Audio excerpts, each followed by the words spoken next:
গতকালকে ইডেন ক্যাম্পাসে যে উত্তাল হলো, মব সৃষ্টি করা হলো, ঝামেলা করা হলো, এর আগেও তিতুমির কলেজে করা হয়েছে। এখানে আমরা দেখতে পাচ্ছি যে একটা নির্দিষ্ট গোষ্ঠী সাধারণ শিক্ষার্থীরা, আমাদের দেখেন ক্যাম্পাসে সাধারণ শিক্ষার্থী রয়েছে অনেক, ইভেন এখানে আবাসিক শিক্ষার্থী রয়েছে প্রায় 4000-এর মতো।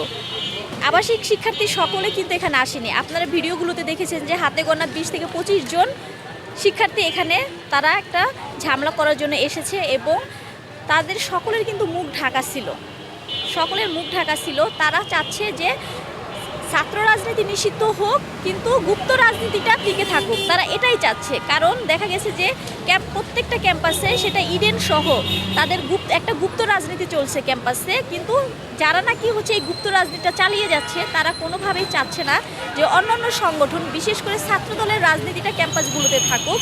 তারা ছাত্র দলের রাজনীতিটাকে মূলত নিষিদ্ধ করতে চাচ্ছে, কিন্তু তারা গুপ্ত থেকে তাদের কার্যক্রম ঠিকই চালিয়ে যাচ্ছে।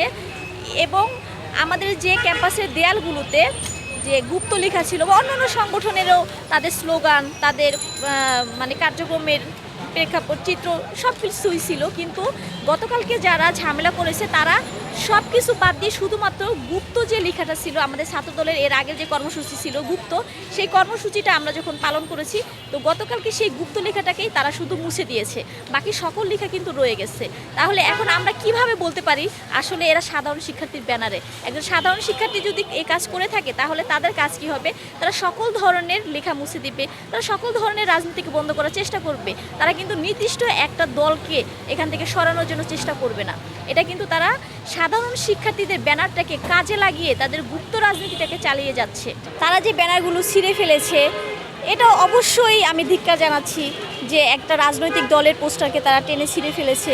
এটা অবশ্যই খুবই মানে ন্যাক্কারজনক ঘটনা। এটা তারা, এই কাজটা তারা করতে পারে না, যেহেতু তারা একটা গুপ্ত রাজনীতিকে চালু রাখছে। তারা ছাত্রদলের রাজনীতিকে বন্ধ করতে চাচ্ছে। তারা সাধারণ শিক্ষার্থীর ব্যানারে এসে তারা তাদের রাজনীতিকে প্রতিষ্ঠা করতে চাচ্ছে। এবং আমার উপরে যে তারা হামলাটা করেছে, আমাকে আমার রুমের মধ্যে প্রায় 2.5 ঘন্টার মতো তারা অবরুদ্ধ রেখেছে, যে আমাকে তারা যেভাবে হোক রুম থেকে বের করবে, আমাকে তারা হল থেকে বের করে দিবে। কারণ হচ্ছে ইডেন ক্যাম্পাসের ছাত্রদলটাকে আমি নেতৃত্ব দিচ্ছি, এই জন্য তারা আমাকে এখান থেকে সরানোর চেষ্টা করছে, যাতে করে ইডেন ক্যাম্পাস থেকে ছাত্রদল ভ্যানিশ হয়ে যেতে পারে।